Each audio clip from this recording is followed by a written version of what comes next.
संकटमा नेपाललाई मोदीको साथ। नेपाल ठूलो विपदमा परेका बेला बालेनलाई मोदीको आकस्मिक फोन, भने सहायता उपलब्ध गराउन तयार छु। मनसुनको सुरुवातमै भोटेकोशी नदीमा आएको भीषण बाढीले ठूलो जनधनको क्षति पुर्याइरहेका बेला एउटा महत्वपूर्ण कूटनीतिक विकास भएको छ।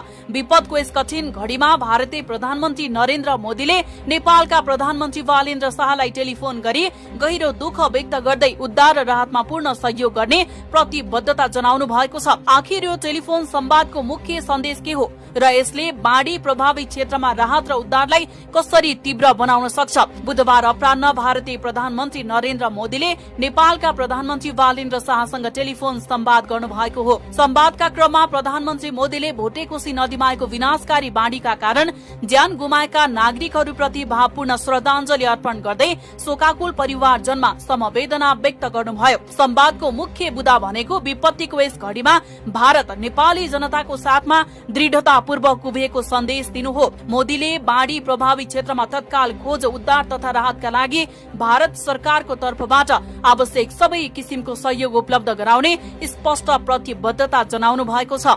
हाल दुवै देशका सुरक्षा तथा विपद व्यवस्थापन निकायहरू आपसमा प्रत्यक्ष समन्वयमा रहेर काम गरिरहेको समेत जानकारी दिएको छ। दर्शकवृन्द, यो केवल एउटा सामान्य शिष्टाचार कल मात्र होइन, यसका धेरै कूटनीतिक र प्राविधिक अर्थहरू छन्। पहिलो, तत्काल प्राविधिक र लजिस्टिक सहायता। भोटेकोशी जस्ता विकट हिमाली तथा पहाडी नदीहरूमा बाढी आउँदा खोज र उद्धारका लागि हवाई सहायता, विशेष उद्धार टोली र राहत सामग्रीको तत्काल खाँचो पर्छ। भारतीय पक्षको यो प्रतिबद्धताले उद्धार कार्यलाई थप बल पुर्याउनेछ। दोस्रो, साझा जल स्रोत र पूर्व सूचना प्रणाली। नेपालका नदीहरू सिधै भारततर्फ बग्ने भएकाले सीमापार जलस्तरको निरन्तर अनुगमन र पूर्व सूचना आदान प्रदान दुवै देशका नागरिकको सुरक्षाका लागि उत्तिकै महत्वपूर्ण हुन्छ। दुवै देशका निकाय बीचको यो समन्वयले थप क्षति हुनबाट जोगाउन मद्दत गर्छ। तेस्रो, छिमेकी पहिलो नीति र ऐक्यबद्धता। प्रधानमन्त्री मोदीको यो पहलले प्राकृतिक विपत्तिको समयमा राजनीतिक सीमाभन्दा माथि उठेर मानवीय सहायता र छिमेकीपनलाई प्राथमिकता दिनुपर्छ भन्ने सन्देश दिएको छ।